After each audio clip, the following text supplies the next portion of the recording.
What is the point of this war? What's the aim? We've heard all sorts of different goals from Donald Trump, Benjamin Netanyahu, all the way down the chain of command, but the targets that the US and Israel are hitting tell their own story. We found one type of target that could be a pretty big clue to the strategy behind the strikes. This is what we're talking about. A campaign of airstrike is only intensifying. These are some of the latest attacks in the northwestern military positions. Border posts and police stations, remember those. They are crucial to this, and these are all the sites in Iran that have been hit. As mapped by the Institute for the Study of War and Sky's Data and Forensics team, we've broken them down into different categories: military, political, unknown, civilian, police, infrastructure, and nuclear. In total, over 360 sites have been hit. The Israeli military says it's dropped more than 5,000 bombs. The US says it's hit more than 2,000 targets, and that includes massive strikes. Like this one on the very first day on the former Supreme Leader's compound, which killed Ayatollah Khomeini and scores of other senior leaders. This huge plume of smoke. There have been others.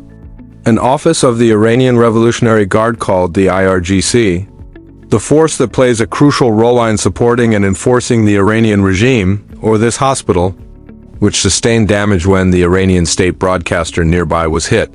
Here we can see babies in incubators. Babies being evacuated in those scenes of that apparently accidental damage, but Sky's Data and Forensics team has also verified and mapped strikes in one type of target in particular. Police stations and other law enforcement like border guards. In total, we verified airstrikes on 45 police buildings across Iran. Now, this isn't just happening here in Tehran. It's also over here in the northwest Kurdistan province, the home of Iran's Kurdish minority. That is really important. We'll come back over here, but we'll start with Tehran. These are all the police stations that have been hit. This is what it looks like. This was police station 104 in Abbasabad. This is what it was like before the strike, and then we can see the aftermath here.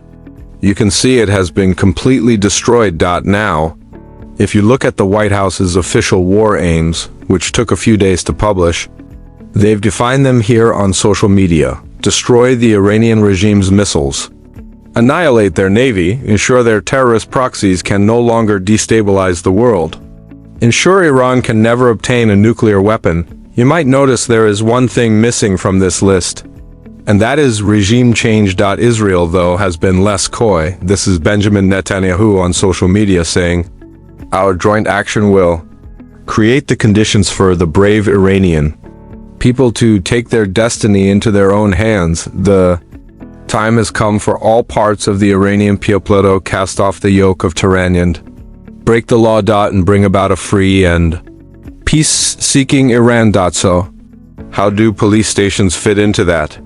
I think we know what the aims of this war. It's clear from when Israel talks about it. It changes, in Washington. But all in all, it's about regime change. Whether the regime change itself will be Israel or the Iranians, time will tell. And one of the way to instigate and then maybe accelerate this is by dismantling the policy and the security forces. And although we've seen this pattern in different parts of the country, we talked about Tehran. It's in the Kurdish part of Iran, back here in the northwest, where it's really clear and it's really important. This is Sanandai in that region. We've mapped strikes in the city. Again, police stations have been high on the priority list. This is police station 15 in Sanandai after a recent strike. You can see this is being targeted again. This isn't military infrastructure. This is a police station that appears to have been hit, and this is a region where there are forces that oppose the Iranian regime and are more likely to be loyal to the US and Israel in case of an uprising. So regime change may not be an official US war aim, but Israel wants it, and the American government has said it wouldn't be upset if it happened. And by targeting police stations, which our analysis suggests is a specific strategy, they're creating the conditions for that to happen. The US has said it wouldn't be an official US war aim, but Israel wants it to happen.